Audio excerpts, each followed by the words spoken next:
Good YouTube, Quinn Wade coming to y'all with that instant basketball analysis on the analysis playground. You know it's gonna be on YouTube, and I gotta say the Lakers have impressed me with another win. I'm liking what they're doing. I'm liking what Luka's doing, trusting other players to make plays and making plays at the same time when he has the ball. Still trying to play his game while still trying to be unselfish with his teammates. I mean, the Mavericks did give up some crazy offensive rebounds in this game coming down to the wire, and like I said, the Lakers just knew how to slow down the game and slow down the clock and get the shots that they want and not rush or force anything really. I think Luka's still taking some stupid shots, but they always been that way. It looks good when it goes in, is what this guy always tells me. But if it's not going in, it doesn't look good at all. But that's what Luka does, and he still. Some people say Quinn, Luka's a cone defensively, and I just seen Kyrie just blow past him and throw the ball right off the backboard like it was nothing. But out of respect, this team, they don't really have championship talent, but they do have championship effort, and they do have a high IQ of how to play the game and how to close the game and how to get everybody playing the game the right way for the team. So the Lakers won this game 107-99. They held the Mavericks under 100, which was good to see if you're a Laker fan, obviously. The Lakers are now 35-21 and 20-7 at home. The Mavericks go to 31-28, 13-17 away from home. They really need to start winning more games, unless it's going to be a terror for them as the season continues to go down. It's like now you have to win games. So it's better for you to do it earlier in the season while you still have margin for error, unless you're just going to be a team that's going to have to play picture perfect basketball down the last 10 plus games to get a seeding that you like, or even a playoff spot in general. And that's where the Mavericks are in a situation at right now. So AD, that's going to sound crazy, but they need him to play now because they're in a tough situation based off that we got 20 some games left. But the series is tied. Mavericks blew out the Lakers the first time they played them. That was a different type of team. The team they played today is still a little different, but the Lakers won it. They play again 2 months from now. I think everybody's going to want to see that game, especially if both teams are healthy. So it's going to be good for TV. But other than that, the Lakers won the first quarter 28-20. It was 31-31 in the second when it ended, and then the third quarter Mavericks did what they had to do. They had finished that one 26-19, but they ended up losing that fourth quarter 29-22. It seemed like they was making that move to be able to win the game, and the Lakers just said no.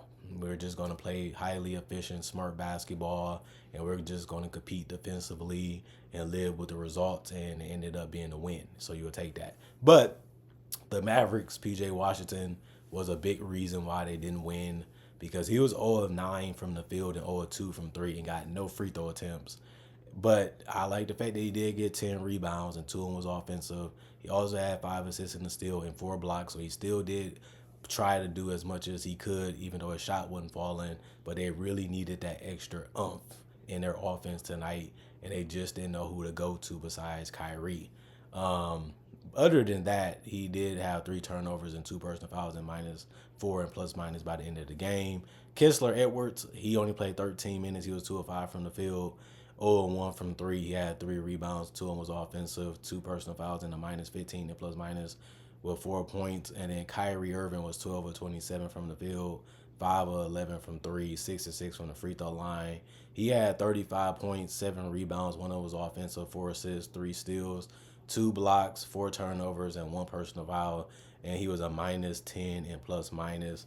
Um, he did all he could. He was efficient from for the 3 point line. He was efficient from the free throw line. He kept trying to find ways to attack. He competed defensively like you wanted him to, because this is a big game for them. And he showed up. I mean, he got forced into some tough shots. He settled for some shots. But let's be honest, his teammates also wasn't making shots either. So it just put a lot of weight on his shoulders to be able to win this game. And they got in some situations where if this goes this way and this goes that way, they could win it. But it just didn't happen by the end of the game. Klay Thompson, he did a great job mostly in the fourth quarter. But he finished 8 of 17 from the field and 5 of 10 from 3. And he was only 1 or 2 from the free throw line. You would take that, because that's how Klay has been all season. He hasn't really had a great dominant game the entire year. And this is a game where you wanted it from him, but it didn't happen. But he still did get 8 rebounds and 5 of them was offensive. He got 1 assist and a steal. He had 1 turnover, 1 personal foul. He was a minus 20 and plus minus. Max Christie, he was all right. 5 of 4 of 13 from the field, 2 of 4 from 3. He had 1 rebound, 6 assists, 1 block, 1 turnover, 2 personal fouls. He was a minus 3 and plus minus with 10 points. Oliver Prosper played 7 minutes. He was 0-1 from the field. He had 2 rebounds and 1 block, 1 personal foul. He was a plus 6 and plus minus. Najee Marshall was 2 of 7 from the field, 1 of 5 from 3, 4 of 4 from the free throw line, 5 rebounds, 1 was offensive. 3 assists, 2 steals, 1 block, 2 turnovers, 3 personal fouls. He was a plus 9 and plus minus with 9 points. He actually was the best guy off the bench tonight. It's debatable, but he made a big 3, missed the other big 3 that they needed to be able to still keep competing in this game. But he did have good defensive impact in this game too. Dwight Powell was 1 of 2 from the field. He also had 5 boards, 3 offensive rebounds with that. 1 block, 1 turnover, 2 personal fouls. He was a minus 6 and plus minus with 2 points. Spencer Dinwiddie showed up when he could. He finished 3 of 8 from the field, 2 of 4 from 3, 1 of 1 from the free throw line. He had 1 rebound, 3 assists, 1 block. He had 9 points. And then Dante Exum ended up getting a nasty collision, but he still finished 11 minutes, and he was 3 of 9 from the field, 2 of 7 from 3. 3 rebounds, 1 assist, plus 3 and plus minus with 8 points. The bench did a good job. Like I said, they knocked down shots from the perimeter. They competed defensively. They scored points, and you didn't really get too many minutes for some of these guys because they mainly went with the starters, and that's what the role player is supposed to do. Come in, keep us ahead, keep us in the game, make a difference as much as you can, and then we're going to roll with the closeout team. The rest of the guys didn't play. Coach's decision. 35 of 98, 35% from the field, 17 of 44, 38% from 3, 12 of 13, 92% from the free throw line. 14 of them was offensive, 45 rebounds total, 23 assists, 7 steals, 11 blocks, 12 turnovers, 14 personal fouls, and they didn't score 100 or more. The Lakers, Rui Hachimura was playing like a big out there, but he did knock down his threes, 2 of 6 from the three-point line. He knocked down the shots from the perimeter. He was able to score in the paint. He really has been a hidden gem for the Lakers, and his versatility defensively showed up today like it does the last couple games. He was 1 of 2 from the free throw line, 6 rebounds for him. 1 of was offensive. He finished with 2 blocks, 1 turnover, 1 personal foul. He was a plus 19 and plus minus. LeBron Ramon James continues to dominate the game. He was 11 of 17 from the field, 2 of 4 from 3, 3 of 4 from the free throw line. 27 points, 12 rebounds, 3 of them was offensive, 3 assists, 1 steal. He did have 6 turnovers, 2 personal fouls. He was a minus 5 and plus minus. Jackson Hayes played 17 minutes. He was 4 or 5 from the field. He had 8 rebounds. 1 of them was offensive. He had 2 blocks, 1 turnover, 3 personal fouls. He was a plus 8 and plus minus. He finished with 8 points. And Luka the Don Doncic, Luka Wonderboy Doncic, Luka Magic, whatever you want to call him, he came out here and got a triple-double. He was 6 of 17 from the field, 1 of 7 from 3, but he did go 6 of 8 from the free throw line. But his all-around impact is just something that you have to admire sometimes. 15 rebounds, 12 assists, 2 of his rebounds offensive. He also had 3 steals and 2 blocks and 2 turnovers and 2 personal fouls. Got to tell both sides of the story. But he was a plus 8 and plus minus with 19 points. This just shows you all the things that Luka Doncic can do to help you win a basketball game. And that's what always made him stick out as a player since he was young. And he does it for the Lakers like he has done it throughout his entire career, whether he was in the NBA or not. But Austin Reeves does the same for the Lakers. He was 5 of 12 from the field, 3 of 8 from 3. He was 7 of 8 from the free throw line. He had his 3 boards and his 5 assists, and he had 1 turnover and 2 personal fouls. He was a plus 16 and plus minus was 20. He has really improved to being one of their best players. And some people are like, I don't know about Austin Reeves, but he had to win the people over like most people usually do. And now he's becoming really a fan favorite in LA now. And some people look at him as untouchable sometimes. I'm not going to go that far, but everybody's entitled to their own opinion to be fair. Dorian Finney-Smith, 1 of 6 from the field, 0 of 3 from the three-point line. 8 rebounds, 2 assists, 2 steals, 2 blocks, 1 turnover, -1 and +/- 2 points. Jared Vanderbilt, 3 of 5 from the field, 2 of 3 from the 3-point line, 3 rebounds, 1 of those offensive, 2 assists, 2 personal fouls, -1 and +/- 8 points. Gabe Vincent, 1 of 6 from the field, 0 of 4 from 3, 1 steal, 1 turnover, 1 personal foul, -2 and +/- 2 points. Jordan Goodwin was 0 of 2 from the field. He was 0 of 1 from 3, but he also missed a free throw and made the other. So he finished 1 of 2.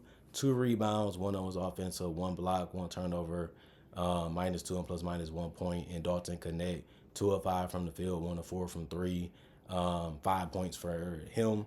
And the rest of the guys, that was all that they did was really just rebound and score. Better than doing nothing. You got like the defense that Dorian had. You got like the putbacks that he had. Just a good game. I would have put back that he had a good game for him defensively and rebounding the ball. Like I was gonna say, the Mavericks part of defense is closing out the possession with the rebound, and the Lakers was able to find themselves some good boards, and they finished with 13 tonight.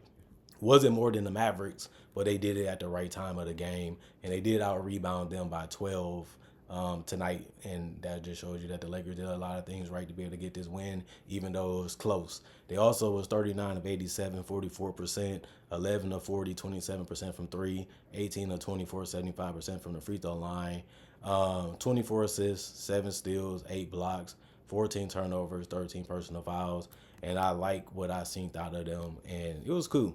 It was a cool little game to watch, and the Lakers were the better team in my opinion, and they won the game as they should, but they still figuring things out, but it still looks good. It still looks better. It still looks promising. And I think that the Laker fans should be happy with their team right now, and they can see the upside that they can have with this roster and just vision having upgrades around the roster next season and around Luka for the rest of his career. And it can be a fun decade for them. That's all I can say. Comment, like, subscribe, share, hit the notification bell for more analysis. And if you're new to the channel, I do conversation videos just like this in different variety. I also do breakdowns of legends with real footage and current legends, rookies, and future stars. I also do draft coverage and mock drafts too. So if you love that type of content, I already got 3,000 plus videos that you can watch already on my channel to convince you to be a fan or a subscriber, but it's up to you. I also got my social medias if you want to see me do anything different besides just make NBA videos and want to get to know me a little bit more or see other things I do. That's the purpose of social media. You can check them out if you want to. Also, got my email if you want to contact me for whatever reason is on my channel too. Not only that, thank y'all for watching. Thank y'all for continuing to come back. Thank y'all for appreciating my content for what it is and enjoying it. And y'all have a blessed day. And y'all continue to put that grind in since the work week again. And continue to put a little happiness, a little leisure, and a little bit of fun in there as you're going through your life. And make sure you're accomplishing them goals, keep moving forward and not letting things get you down. That's all I can tell you for now. Analysis Playground signing out for now. And I'll be back with more analysis by the end of the day.